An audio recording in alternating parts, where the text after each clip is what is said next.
Hi guys. இந்தியாவில் 21 நாட்கள் lockdown. நம்ம வேலைக்கு போக முடியாது, எதுவுமே பண்ண முடியாது. இதுக்கு நடுவில் நம்ம இஎம்ஐயில் காரு, பைக்கு, ஃபோனு, வீடு அந்த மாதிரி நிறைய வாங்கியிருப்போம். அதுக்கெலாம் எப்படி நம்ம இஎம்ஐ கட்ட போகிறோம் அப்படின்னு யோசிச்சுட்ருப்போம். அதுக்கெலாம் சேர்த்து தான் ரிசர்வ் பேங்க் ஆஃப் இந்தியா நீங்கள் இஎம்ஐ கட்ட வேண்டாம், ஆனால் கட்டணும் அப்படிங்கிற மாதிரி ஒன்று சொல்லியிருக்காங்க. அப்படி என்ன சொல்லியிருக்காங்கன்னு பார்த்தீங்கன்னா, நீங்கள் உங்களால் இஎம்ஐ கட்ட முடியல அப்படின்னா நீங்கள் எந்த பேங்க்கில் லோன் வாங்கியிருக்கீங்களோ அந்தந்த பேங்க்கில் நீங்கள் சரியான விளக்கம் கொடுக்கணும் அப்படிங்கிற மாதிரி சொல்லியிருக்காங்க. என்னால் வேலைக்கு போக முடியல, எனக்கு காசு கிடைக்கல, அதனால் என்னால் இஎம்ஐ கட்ட முடியாது அப்படிங்கிற மாதிரி சரியான விளக்கம் கொடுத்தா மட்டும்தான் நம்மளால் இஎம்ஐ கட்ட வேண்டாமே தவிர மற்றபடி கட்டணும் அப்படிங்கிற மாதிரி சொல்லியிருக்காங்க. இந்த ரிசர்வ் பேங்க் ஆஃப் இந்தியா அப்படிங்கிறது நம்ம ஒரு மொபைல் எடுக்க போகிறோம் அப்படின்னா அங்கே கேட்போம், ஷோரூமில் லோன் ஏற்பாடு பண்ணி தருவாங்க.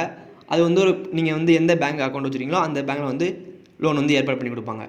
அவங்க யார்கிட்ட வாங்குவாங்கன்னு பார்த்தீங்கன்னா இந்த ரிசர்வ் பேங்க் ஆஃப் இந்தியா அப்படிங்கிற வங்கிட்டு தான் லோன் வாங்குவாங்க. ஸோ அவங்க தான் இப்போ ஆர்டர் போட்டிருக்காங்க. இதுதான் இஎம்ஐயோட ட்விஸ்ட்டு அப்படின்னு சொல்லலாம். உங்களுக்கு நான் சொன்னது புரிஞ்சிருக்குன்னு நம்புகிறேன். கட்ட வேண்டாம், ஆனால் கட்டணும் அப்படிங்கிற மாதிரி தான் இருக்குது ரூல். மேலும் பல தகவல்களை நான் கொடுத்துட்டே இருக்கேன். வணக்கம், ஜெய்ஹிந்த், பாய்.